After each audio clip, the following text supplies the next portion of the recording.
90% মুসলমানের দেশে মৌলবাদের তকমা তুলে এদেশের মানুষের অধিকার থেকে আমাদেরকে আর রদ করা যাবে না। বিগত 15.5 বছরের যারা স্লোগান দিয়েছিল বাংলাদেশকে উন্নয়নের রোল মডেলে পরিণত করেছে, প্রকৃতপক্ষে আমাদের এই দেশ মানুষ লক্ষ্য করেছে উন্নয়নের রোল মডেলের পরিবর্তে বাংলাদেশকে পৃথিবীর মানচিত্রে দুর্নীতির রোল মডেলে তারা পরিচিত করে তুলেছে। তারা আমাদের হাইওয়েতে তুলে দেওয়ার কথা বলেছে, এক্সপ্রেসওয়েতে তুলে দিয়েছে। আসলে তারা উন্নতি এবং অগ্রগতির হাইওয়ে এক্সপ্রেসে তুলে দেওয়ার পরিবর্তে বাংলাদেশের মানুষকে আমাদের পাশে কেরানীগঞ্জ এবং তার আগে আমাদের এই পুরাতন জেলখানা ঢাকার এই জেলখানা, যেটি জেলখানা হিসাবে পরিচিত, এই গোটা বাংলাদেশকেই তারা একটা জেলখানায় পরিণত করে বাংলাদেশের মানুষকে আটকে রাখার যে পরিকল্পনা করেছিল, তার মধ্য দিয়ে সেদিন সে মানুষ স্লোগান তুলেছিল। শুধুমাত্র জেলখানায় তাদেরকে বন্দী করা হয় নাই, মূলত গোটা বাংলাদেশকে একটা কারাগারে পরিণত করা হয়েছিল।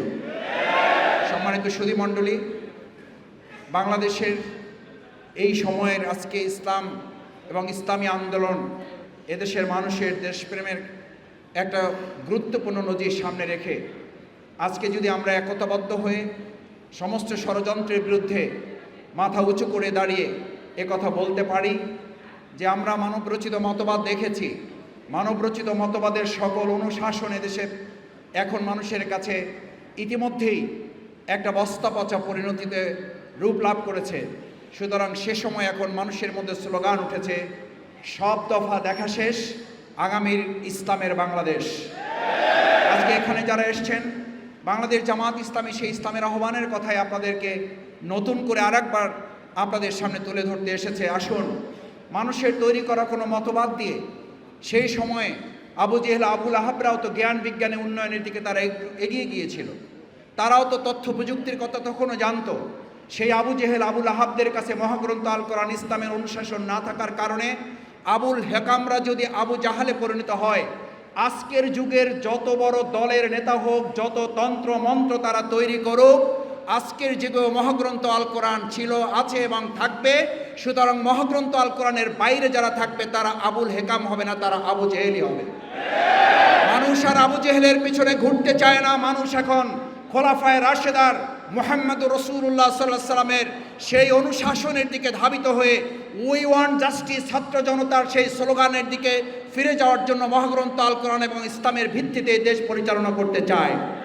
আমি সম্মানিত সুধীমণ্ডলীকে অনুরোধ করতে চাই, আসুন বাংলাদেশ জামাত ইসলামী আজকের এই প্রাণপ্রিয় মাতৃভূমি বাংলাদেশ শহর ঢাকা মহানগরীকে ইসলামের মহানগরীতে পরিণত করতে চাইলে, বাংলাদেশের রাজধানী ঢাকা, ঢাকাকে ইসলামের রাজধানীতে পরিণত করতে পারলেই গোটা বাংলাদেশে আমরা ইসলামের আন্দোলনের, ইসলামের অনুশাসনের একটা সুন্দর উদাহরণ আমরা পেশ করতে পারব।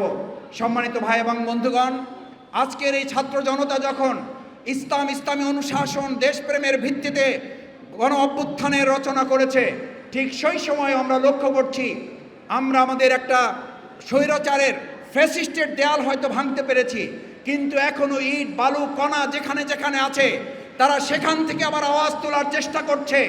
এদেশের মানুষের চিন্তা দৃষ্টিভঙ্গি 90% মুসলমানের চেতনাকে আবার মৌলবাদের নাম দিয়ে তারা কেউ কেউ সমালোচনা করছেন।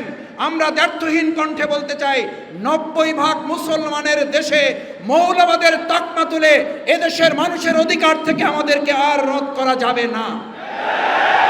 আমাদের রাজাকার আল-বদর আশ-শামস স্বাধীনতা বিরোধীদের তকমা তুলে দেশের দাড়িওয়ালা, টুপিওয়ালা, পাঞ্জাবিদের এবং ইসলামপন্থী মানুষদের, মুসলমানদের অধিকার থেকে আমাদেরকে আর পিছনে ফিরিয়ে দেওয়া যাবে না। এই দেশের স্বাধীনতা এবং ইসলামকে যারা মুখোমুখি দাঁড় করিয়েছিলেন, এদেশের স্বাধীনতার মহান যুক্তিযুদ্ধকে টুপিওয়ালা, দাড়িওয়ালাদের মুখোমুখি দাঁড় করিয়ে যারা নতুন আর একটা প্রেক্ষাপট তৈরি করেছিলেন, তাদের কারণেই 2024 সালের 5ই আগস্ট নতুন স্বাধীনতা অর্জন করতে হয়েছে। এদেশের মানুষ আর মনে করে না বাংলাদেশের ইসলামপন্থী এবং এদেশের দেশপ্রেমিক মানুষদেরকে মুক্তিযুদ্ধ, স্বাধীনতা এবং আমাদের এই প্রিয় মাতৃভূমির দেশপ্রেমকে মুখোমুখি দাঁড় করিয়ে আর কোন ষড়যন্ত্র বাংলাদেশে বাস্তবায়ন করতে দেওয়া হবে না। আসুন, যারা দুর্নীতির এবং বাংলাদেশের মানুষের এই পুরো দেশটাকে একটা কারাগারে পরিণত করেছিল। আমরা আমাদের এই প্রিয় মাতৃভূমি বাংলাদেশকে সেই সুন্দর ইসলামী অনুশাসনের ভিত্তিতে পরিচালনার জন্য বাংলাদেশ জামাত ইসলামীর আহ্বানে সাড়া দিয়ে আপনারা আমরা একত্রিত হয়ে আমাদের এই প্রিয় মাতৃভূমি গড়ে তুলব।